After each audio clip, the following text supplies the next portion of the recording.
going to take you through a little tutorial on wild thing today. So we're going to start in downward dog. So let's just make sure I'm in the right position so you can see me. Where are we? A little bit back a bit. Yeah, okay. So starting in downward dog, fingers nice and wide to get good foundation. Bring your big toes together and your legs together for this one. So we call this zipped up dog. Don't worry if your heels don't touch the mat, that's fine. You can soften the knees.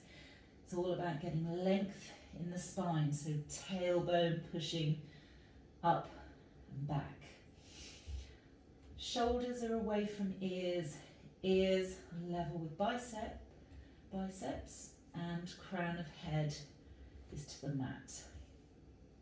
So let's just walk our dog out, alternate heel lifts, walking the dog, just get into that foundation and breathe.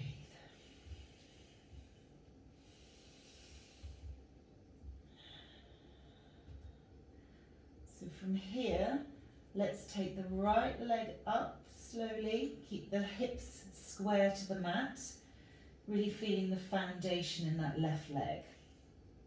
Let's bend the right leg a little bit, wake up the hamstring and bring the sole of the foot towards the front of the mat. So we're not opening the hips, we're just giving it a little push back. Really feeling that that left leg is firmly rooted.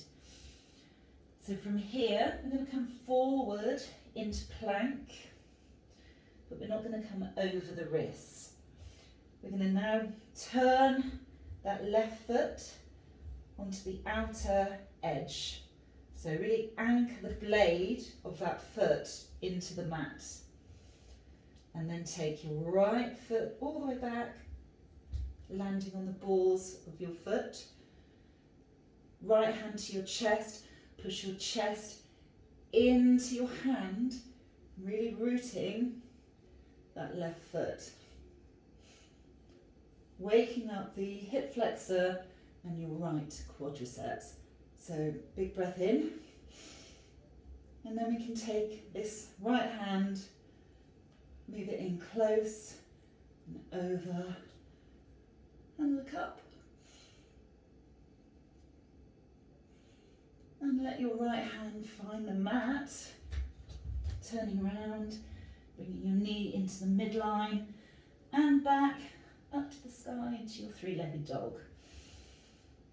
And back down to downward dog. There we are, that's a wild thing. Give it a go. If you have any questions, let me know, have some fun with it. Thanks guys.